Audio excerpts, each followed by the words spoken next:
A huge chunk of you would have noticed that a majority of the Fortune 500 companies, over 60%, are actually registered in the state of Delaware in the US. Why so? So, there are a bunch of benefits for these companies to register in the state of Delaware. Here's touching upon the three most important points. The first one being investor friendliness.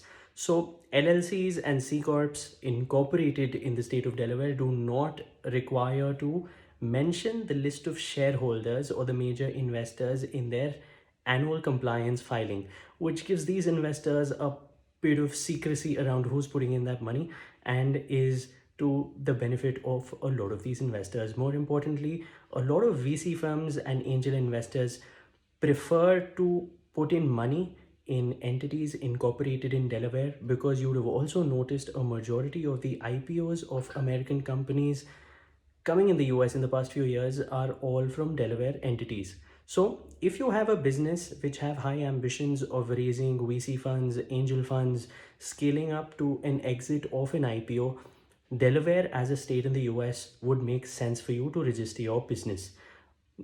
Registering a business is as easy as in less than 24 hours, your business is registered. There is also the option of registering it in less than 2 hours, which may be slightly more expensive and used only in the case of emergencies, but that option is available. How many places in the world give you that option? Moving on, coming to the legal benefits. Now, Delaware as a state has focused its energies on developing its legislature to be inviting to corporates. Most of its revenue of the state is from companies registering there, from all the legal cases that take place as part of registration, and companies getting into lawsuits. A big difference between the legal structure in the state of Delaware and other states in the US is the courts of chancery, where in other states in the US there is a jury system. So there would be a jury sitting to decide on your case. Now, members of this jury may not necessarily be people who are experienced in the matter which has come to the court for giving a judgment on. However, in the state of Delaware, the judge is a person who is experienced in those corporate laws, who has studied those corporate laws in depth. Even the lawyers, in fact, majority of CPAs and lawyers across the US know the law of their particular state in which they practice and of Delaware. So there is a great amount of understanding, experience in how the laws of Delaware work, plus the legal framework, the kind of case laws which have come about in the past few years are all focused on solving the most dynamic new age business problems.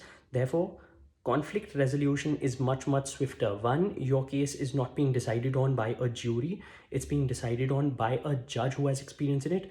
Plus, the whole library of case laws is so exhaustive that to a great degree, your issue or your lawsuit would be settled much swifter in Delaware.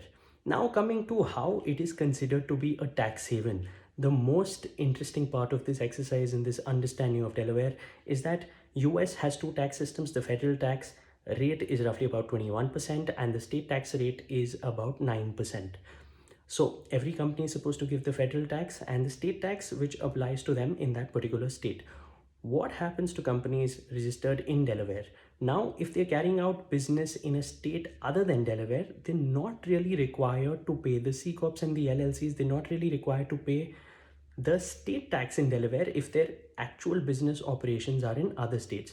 There is, however, a franchise tax model, which means what companies do is they register in Delaware, but set up other branch offices of those entities, or which they call foreign entities, in other states.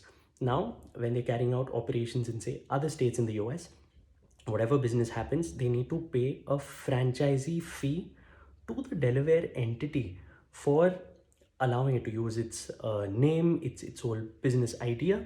That franchisee fee that they pay in the other state is allowed as an expense calculated for tax purposes in the state in which they're operating. And that franchisee fee, or royalty as you may call it, when it comes to the Delaware entity, is actually tax free. However, there is a franchise tax in Delaware which may range from $200 to about $20,000 depending on the scale of your enterprise and the kind of business you do, which is why For any normal business, a small and medium enterprise controlled by, say, a small set of shareholders, or a family owned enterprise wanting to do a legitimate business, may not necessarily want to register in Delaware. This only suits entities which have ambitions to be the next Facebook, Uber, Amazon, Google, Netflix, so on and so forth, going for an IPO to register in Delaware. Again, a disclaimer, I am not an expert on US tax laws.